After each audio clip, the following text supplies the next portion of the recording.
ప్రతి మనిషిని ఆయన దగ్గరుండి హత్తుకుని వాళ్ళకి ఏం కావాలి అని ప్రేమతో ఆప్యాయంగా పలకరించిన మనిషి. ఈ మొదట పార్టీ గెలిచినప్పుడు 2 నెలలు బాగానే వచ్చారు. నాకు ఆ టైంలో నేను వేరే పనులు మా అత్తగారికి బాగా ఒక హాస్పిటల్లో ఉండి అవన్నీ చేసుకుంటా ఈయన్ని కలవలేకపోయాను నేను. నాకేమన్నా ఒక దారి చూపిస్తారని ఒక ఆశ నమ్మకంతో వస్తున్నాను నేను. ప్రతి వారం వస్తున్నాను 2 నెలల నుంచి. నిన్న బుధవారం కూడా వచ్చారంట, నాకు తెలవలేదు.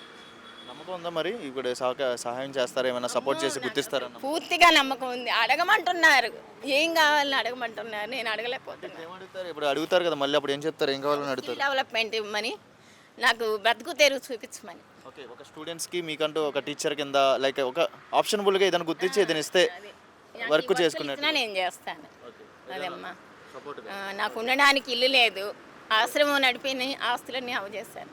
ఓకే, సపోర్ట్గా ఉండాలంటారు, ఏదో ఒకటి అవకాశం ఇస్తారని ఒక ఆశ. డబ్బులు కాకుండా ఏదైనా బిజినెస్ లాగా, ఏదైనా సపోర్ట్గా ఒక గురువు లాగా ఎవరికైనా సాయం నమ్మకం ఇస్తారు. ఇది నాకు గత 10 సంవత్సరాలుగా వెరికోసిన వ్యాధి అనేది వచ్చిందండి.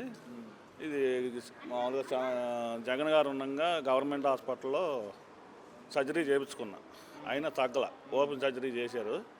ఇది ప్రైవేట్ హాస్పిటల్ని సంప్రదిస్తే మామూలుగా రెండు కాళ్ళు హాస్పిటల్కి ఎంత అవుతుంది అంటున్నారు? 2 కాళ్ళకి 2 లక్షలు చెప్పారు సార్. మామూలుగా ఓకే, మేమేమో కూలి పని చేసుకునేవాళ్ళం, మాకు వచ్చే ఆదాయం లేదు, సంపాదన లేదు. మరి ఇప్పుడు ఈ ప్రభుత్వం ద్వారా మరి ఇక్కడ అర్జీలు తీసుకొచ్చి ఇక్కడ రెక్టిఫై చేస్తున్నారు అంటున్నారు, నిజంగా సాయం చేస్తారని నమ్మకం ఉందా చంద్రబాబు నాయుడు మీద? నమ్మకంతోనే సాయం చేస్తారని నమ్మకంతోనే అర్జీ రాసుకొని వచ్చాం సార్. మామూలుగా మీకు ఎవరు చెప్పారు ఇంత దూరం వెళ్ళమని, ఈ సౌకర్యం ఇలా చేస్తున్నారని చెప్పి? మీరు అంత దూరం నుంచి ఇక్కడ ఎందుకు వచ్చారు? ఎవరు చెప్పారు ఇక్కడ వెళ్ళమని? మామూలుగా పార్టీ పరంగా తెలుసుకొని వచ్చాం సార్.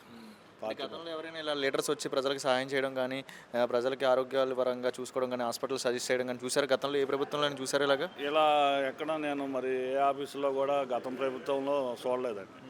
అంటే ఈ సొల్యూషన్ ఉండిద్ది అంటారు? ప్రైవేట్ హాస్పిటల్ వెళ్ళినా కూడా అమౌంట్ పెట్టినా కూడా మీకు కంప్లీట్ రికవరీ అయిపోద్ది అంటారా? రికవరీ అవుద్దండి. ఇంతకుముందు ఇదే హాస్పిటల్లో మా వాళ్ళు 2 చేయించుకున్నారు, మంచిగానే ఉన్నారండి. ఈ ప్రైవేట్ హాస్పిటల్ వాళ్ళు సజెషన్ ఇచ్చారా, మీరు ఇంత డబ్బు తెచ్చుకుంటే మీకు కంప్లీట్లీ రికవర్ అయిపోతుంది, ఇండియన్ బెస్ట్ వేరియేషన్ హాస్పిటల్స్ అని చెప్పారు కదా, NABH వాళ్ళు చెప్పారా మీకు కంప్లీట్గా? అవుద్దన్నాను. ఓకే, మరి నమ్మకం ఉందా ఇక్కడ చంద్రబాబు నాయుడు దగ్గరికి? నమ్మకం ఉండమంటే మొన్న ఒక రోజున వచ్చానండి. అలా ఏమన్నారు? ఇప్పుడు మంగళపూడి అంతే గారు మేడం గారు వచ్చారు, ఈ సార్ రాలేదు. ఏమన్నారు? మీట్ అయ్యారా? మీట్ అయ్యాను, అర్జీ ఇచ్చాను, సీఎం గారు పంపుతాం అన్నారు. సీఎం గారు పంపుతాం, చేసి పెడతాం అన్నారు. సహాయం అర్జీ ఇచ్చాను కాదు, డైరెక్ట్గా సార్ని కలుద్దాము, సహాయం కోరదామని వచ్చాను. మరి కంప్లీట్ పరిపాలన ఎలా ఉంది? కూటమి ప్రభుత్వం వచ్చింది కదా, పరిపాలన ప్రజలకు ప్రమాణంగా ఉందండి. పరిపాలన ఎందుకు లేదండి? రోడ్లు పోస్తున్నారు, అంత మంచిగా చేస్తున్నారు.